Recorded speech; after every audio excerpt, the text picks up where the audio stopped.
வங்கதேசத்தில் ஆட்சியை கைப்பற்றியது அந்நாட்டு ராணுவம். கூடுதல் விவரங்களோடு நிர்வாக ஆசிரியர் மகாலிங்கம் இணைப்பில் இருக்கிறார். மகாலிங்கம், வணக்கம். வங்கதேசத்தில் போராட்டம் தீவிரமடைந்திருக்கும் நிலையில் ராணுவம் தரப்பில் அடுத்த கட்ட நடவடிக்கை என்ன எடுக்கப்பட இருக்கிறது? கூடுதல் விவரங்களை நீங்க சொல்லலாம். வங்கதேசத்தில் இடஒதுக்கீட்டுக்கு எதிராக மாணவர்கள் போராட்டம் மீண்டும் பெரிதாகி இருக்கிறது.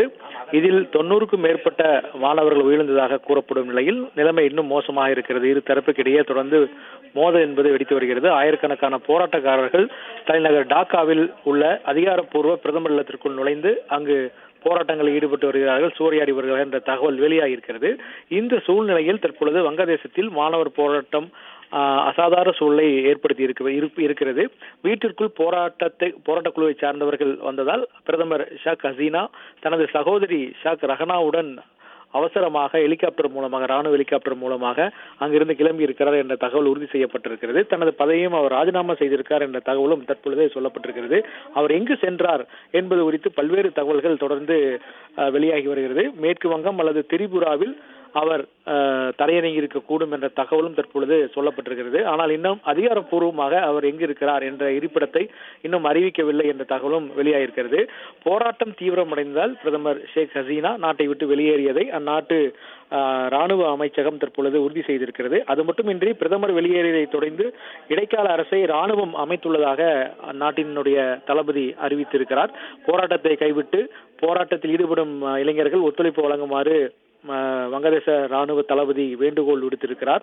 இடைக்காலமாக அரசை ஏற்று நடத்தும் பொறுப்பை ராணுவம் ஏற்பதாகவும் அதன் தளபதி தெரிவித்திருக்கிறார்.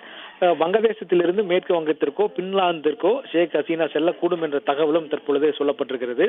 ஆனால் அதிகாரப்பூர்வமாக அவர் இந்தியாவில் தஞ்சமடைந்திருக்கிறாரா என்ற தகவல் இன்னும் வெளியாகவில்லை. ஏனென்றால் அவரது ஹெலிகாப்டர் இன்னும் எங்கு இறங்கி இருக்கிறது என்ற தகவல் இன்னும் உறுதி செய்யப்படவில்லை. தற்பொழுது வங்கதேசம் ராணுவத்தினுடைய கட்டுப்பாட்டிற்குள் வந்திருக்கிறது. இந்த நிலைக்கு முக்கியமான காரணம் இந்த ஷேக் ஹசீனா கட்சியின் வேலை வாய்ப்பில் முன்னுரிமை அளிக்கப்படுவதாக போராட்டக்காரர்கள் குற்றச்சாட்டை முன்வைத்தார்கள். அதனுடைய தாக்கம் தான் இந்த மாணவர்களுக்கு எதிரே இளைஞர்களுக்கு மத்தியிலே மிகப்பெரிய கொந்தளிப்பை ஏற்படுத்தியது. கடந்த சில வாரங்களாகவே இந்த போராட்டம் எல்லாம் தொடர்ந்து வந்த நிலையில் தற்பொழுது டாக்காவில் மிகப்பெரிய அளவுக்கு இளைஞர்கள் கூறி இந்த போராட்டத்தை முன்னெடுத்தார்கள். அப்போதுதான் பிரதமருடைய அலுவலகத்திலும் மற்றும் வீடுகளுக்குள்ளும் புகுந்து போராட்டக்காரர்கள் கலவரத்தில் ஈடுபட்ட தகவலும் தற்பொழுது வெளியாகியிருக்கிறது. இந்த சூழ்நிலையில் வங்கதேசத்தின் தந்தை என போற்றப்படும் ஷேக் ஹசீனாவின் தந்தை முஜிபுர் ரஹ்மானின் சிலையையும் போராட்டக்காரர்கள் சேதப்படுத்தி இருக்கிறார்கள். அந்த காட்சிகளும் தற்பொழுது வெளியாகி இருக்கிறது. வங்கதேசத்தின் தந்தை என்று போற்றப்படக்கூடிய ஷேக் ஹசீனாவினுடைய தந்தை முஜிபுர் ரஹ்மான் மிகவும் மதிக்கத்தக்க தலைவர்கள் ஒருவராக இருந்தார். அவரது சிலை சேதப்படுத்தப்பட்டிருப்பதும் அங்கிருப்பவர்கள் கவலைக்குரிய விவகாரமாக பார்க்கப்படுகிறது. வங்கதேசத்தில் நிலவும் இந்த அசாதாரண சூழலை அடுத்து மேற்கு வங்க எல்லையில் தற்பொழுது வீரர்கள் தீவிர கண்காணிப்பில் ஈடுபட்டுக் கொண்டிருக்கிறார்கள். ஏனென்றால் இந்தியாவை பொறுத்த வரைக்கும் இது எல்லை நாடு என்பதால் கடுமையான நெருக்கடியை இந்தியா தற்பொழுது சந்திக்க வேண்டும் என்ற ஒரு சூழல் இருக்கிறது. ஏனென்றால் அதிகப்படியான எண்ணிக்கையில் இருந்து வங்கதேசத்திலிருந்து வங்கதேசத்துக்குள் அவர்கள் நுழையக்கூடிய வாய்ப்பு இருக்கிறது. எனவே இந்த போராட்டக்காரர்கள் மற்றும் பாதிக்கப்பட்டவர்கள் எது மாதிரியான நிலைப்பாட்டை எடுக்கப் போகிறார்கள்? ராணுவத்தினுடைய கட்டுப்பாட்டில் தற்பொழுது ஆட்சி என்பது வந்திருக்கிறது. எனவே ராணுவ கட்டுப்பாட்டில் எது மாதிரியான முடிவு என்பது எட்டப்பட வேண்டும் என்ற விஷயத்தையும் பார்க்க வேண்டியது இருக்கிறது. தற்பொழுது கிடைத்திருக்கக்கூடிய புதிய செய்தி என்னவென்றால் ஷேக் ஹசீனா தற்பொழுது லண்டன் செல்கிறார் என்ற தகவலும் சொல்லப்பட்டிருக்கிறது. திரிபுராவில் ராணுவ ஹெலிகாப்டர் மூலமாக வந்திறங்கிய ஷேக் ஹசீனா லண்டன் செல்கிறார், அதற்கான ஏற்பாடுகளை செய்து வருகிறார் என்ற தகவலும் தற்பொழுது சொல்லப்பட்டிருக்கிறது.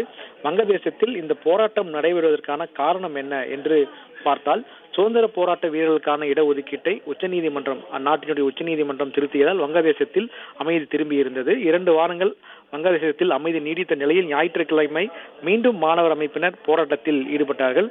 போராட்டக்காரர்களை தீவிரவாதி என ஷேக் ஹசீனா கூறியதால் மீண்டும் அவருக்கு எதிரான போராட்டம் வலுவடைந்தது. மாணவர் போராட்டம் வன்முறையாக மாறியதால் நாடு முழுவதும் ஊரடங்கு உத்தரவு என்பது பிறப்பிக்கப்பட்டது. போராட்டம் தீவிரமடைந்த நிலையில் பதவியை ராஜினாமா செய்துவிட்டு ஷேக் ஹசீனா நாட்டை விட்டு வெளியேறியிருக்கிறார். இது ஒரு முக்கியமான திருப்பமாக அந்த நாட்டினுடைய வரலாற்றில் பார்க்கப்படுகிறது. வங்கதேச எல்லையில் பாதுகாப்பு படையினர் தீவிர கண்காணிப்பில் ஈடுபட்டுக் கொண்டிருக்கிறார்கள். ஏனென்றால் வங்கதேசத்தில் பதற்ற நிலை ஏற்பட்டுள்ளதால் இந்தியாவுக்கும் வங்கதேசத்துக்கும் இடையேயான எல்லைகளில் தற்பொழுது பாதுகாப்பு என்பது பலப்படுத்தப்பட்டிருக்கிறது. அங்கு முழுமையாக இந்தியாவினுடைய ராணுவத்தினர் தங்களது கட்டுப்பாட்டிற்குள் எல்லையை கொண்டு வந்திருக்கிறார்கள். அங்கு தற்பொழுது எது மாதிரியான நிலைமை இருக்கிறது என்று தொடர்ந்து கண்காணிக்கவும் மத்திய அரசு உத்தரவிட்டிருப்பதாக தகவல் சொல்லப்பட்டிருக்கிறது.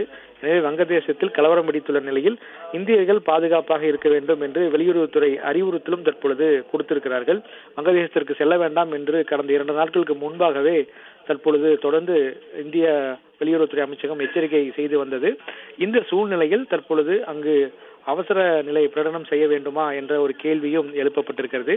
அதற்கு தற்பொழுது ராணுவ தளபதி அவசர நிலை பிறப்பிக்க வேண்டிய அவசியம் என்பது இன்னும் எழவில்லை என்ற ஒரு கருத்தை தெரிவித்திருப்பதாகவும் அங்கிருந்து வரக்கூடிய செய்திகள் தெரிவிக்கின்றன.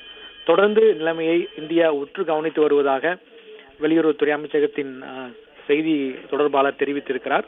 இடைக்கால அரசை தற்பொழுது ராணுவம் ஏற்பதாகவும் அதன் தான் தலைமை வைப்பதாகவும் ராணுவ தளபதி தெரிவித்திருக்கிறார். எனவே தற்பொழுது வங்கதேசத்தில் ஒரு பதட்டமான சூழ்நிலை ஏற்பட்டிருக்கிறது.